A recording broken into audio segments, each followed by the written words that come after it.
Did you seriously think you could move your parents into our house without consulting me? I asked, my voice shaking with a mix of anger and disbelief. Elvin, my husband of 6 years, looked up from his laptop with a smirk that I had grown to hate. Oh, Ruby, don't be so dramatic. It's just for a while, and besides, you don't really have a say in this. His words felt like a slap in the face. This house, a lovely two-story home in a quiet suburb, wasn't just any house. It was the home my grandparents had left me, where I wanted to raise our son, Mike, away from the negativity of Elvin's family. Remember, the house is in my name, I replied, my hands clenched into fists at my sides. Elvin's smug look faded, and he looked uncertain for a moment. Our 2-year-old son, Mike, walked into the room, and I forced a smile for his sake. He didn't know about the tension between us. His chubby hands reached up for me, and I picked him up, kissing his forehead, trying to calm down. I'm not okay with this, Elvin. Your parents have never respected me or our space. Why now? I asked, trying to keep my voice steady. Elvin shrugged, which made me even more frustrated. They're family, Ruby. You wouldn't understand. Family. The word echoed in my mind like a taunt. My own family, who ran a small but loved coffee shop in town, had always been my safe haven. The doorbell rang, interrupting our argument. Through the peephole, I saw them, Elvin's parents, with suitcases in hand, ready to invade our life. My heart sank. Fine, Elvin, let them in, but this isn't over, I said, handing Mike to him before opening the door. Ruby, darling, Elvin's mother said, walking past me without even looking at me. His father followed, a stern man who had barely acknowledged me since our wedding day. As they settled in, making themselves comfortable in my living room, I felt the familiar sense of being invaded. This was just the beginning, I realized. But as I watched them, something inside me changed. I was done being the obedient daughter-in-law, always bending to their wishes. I went into the kitchen, my mind racing. This was my home, my safe place, and I was ready to fight for it. The next few days became a blur of unwelcome changes. Elvin's mother, Elaine, had a way of making her presence felt in the most suffocating way. She rearranged my kitchen, criticized my parenting, and acted like our home was hers. Mike shouldn't be eating that, Ruby. It's not healthy, Elaine said one morning as I prepared Mike's breakfast. I held back a sharp response, feeling the familiar sting of her judgment. He's fine, Elaine. It's just cereal, I said, shaking my head. In our house, we believe in a proper diet. You really should learn. Her comments were like needles, each one poking at my patience. Elvin, as usual, was no help, lost in his work and unaware of the growing tension. One evening, as I put Mike to bed, Elaine barged into his room. He's still not sleeping through the night? You must be doing something wrong, she said. Her words were a blow to my confidence, making me feel like a bad mother. I'm doing the best I can, I snapped, unable to hold back my frustration. Your best isn't good enough. Maybe if you had a real job and some structure in your life. I felt a surge of anger. This is my house, Elaine. You're just a guest here. Don't forget that. Her laugh was cold and dismissive. Oh dear, Elvin never mentioned how out of touch you are. This is his house too, and as his mother, I have every right to be here. The next day, I hit my limit when I found Rose in Mike's room, going through his drawers. What do you think you're doing? I demanded, my voice shaking with anger. I'm just organizing. This room is a mess, she said without even looking at me. That's it. I want you out of my house now, I shouted, feeling a mix of anger and desperation. Elaine turned to face me, looking surprised but not sincere. Your house? Oh, sweetie, you're just the wife. This is Elvin's house too, and he wants us here. I stormed out of the room, overwhelmed by thoughts of Alvin's betrayal, Elaine's intrusion, and how they ignored my feelings. It was all too much. I was tired of being pushed around and having my home taken over by people who didn't respect me. That night, as I lay in bed, I started to make a plan. I was going to take back control of my life, my home, and my son's future. Elvin and his parents had crossed a line, and they needed to understand that I wouldn't be their doormat anymore. The fight was just beginning, and I was ready. A few days later, during a tense dinner, Elvin dropped a bombshell. "My parents need to stay with us longer. Their house is being renovated," he said casually, as if it were no big deal. I felt my blood boil. "Longer, Elvin? We never even talked about them staying here in the first place." He shrugged, avoiding my gaze. "It's just for a few more weeks." "What's the big deal?" "The big deal is that your mother treats me like an outsider in my own home," I shouted, my frustration boiling over. Rose, overhearing us, jumped in with her usual condescending tone. "Ruby, you're overreacting. We're family. You should be more accommodating." Their words only made me more determined. I wasn't going to let them walk all over me anymore. It was time to fight back. The next morning, I called my brother John, who had always been my support. "They're taking over my life, John. I can't handle it anymore," I said, trying to hold back tears. John's voice was strong and encouraging. "Ruby, you need to stand up for yourself. Don't let them bully you. It's your house, so you make the rules." His words gave me the push I needed. I decided to confront Elvin, but this time, I would be ready. I gathered proof of Elaine's overbearing behavior, the messed-up kitchen, the disturbed routines, and her constant belittling comments. The day of the confrontation arrived. I waited until Elaine and Elvin were in the living room. "We need to talk now," I said, keeping my voice steady even though I was furious inside. Elvin looked up, surprised. "What's this about, Ruby?" he asked. "It's about your parents, Elvin. Their constant interference and disrespect for my boundaries have to stop today," I said, holding up my list of complaints. Rose scoffed. "This is ridiculous. We're just trying to help." "Help by undermining me at every turn? By treating me like I don't matter in my own home?" I shot back, my anger clear.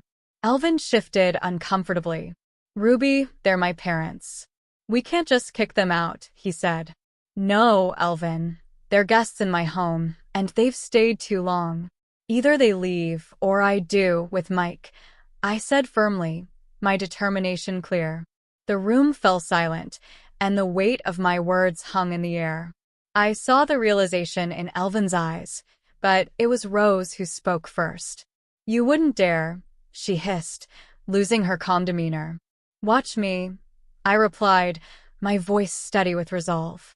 That night, Elvin's parents packed their bags. As they left, Rose gave me a bitter look.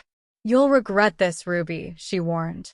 But as the door closed behind them, I felt a huge relief. It was the first step in taking back my life, and I was ready for whatever came next. After Rose and her husband left, the house was eerily quiet. Elvin's attitude turned cold and distant, and he barely interacted with me. I found comfort in a piece of my home and the happy laughter of Mike. One evening, as Mike played with his toys, Elvin said, "I have to go on a business trip. I'll be gone for a few weeks." His tone was indifferent, as if his career mattered more than our troubled relationship. "Fine," I replied shortly, hiding my relief at the thought of his absence. After Elvin left, the house felt different, almost freeing.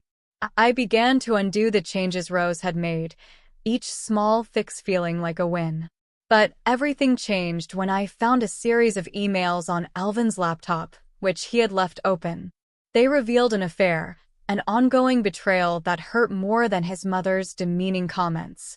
I was filled with anger, pain, and a deep sense of betrayal. It was time for Elvin to face the consequences of his actions. I started planning carefully, making sure that Elvin and his family would be held accountable for their deceit and manipulation.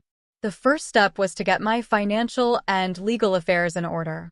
I contacted a lawyer, explained my situation, and began the process of filing for divorce.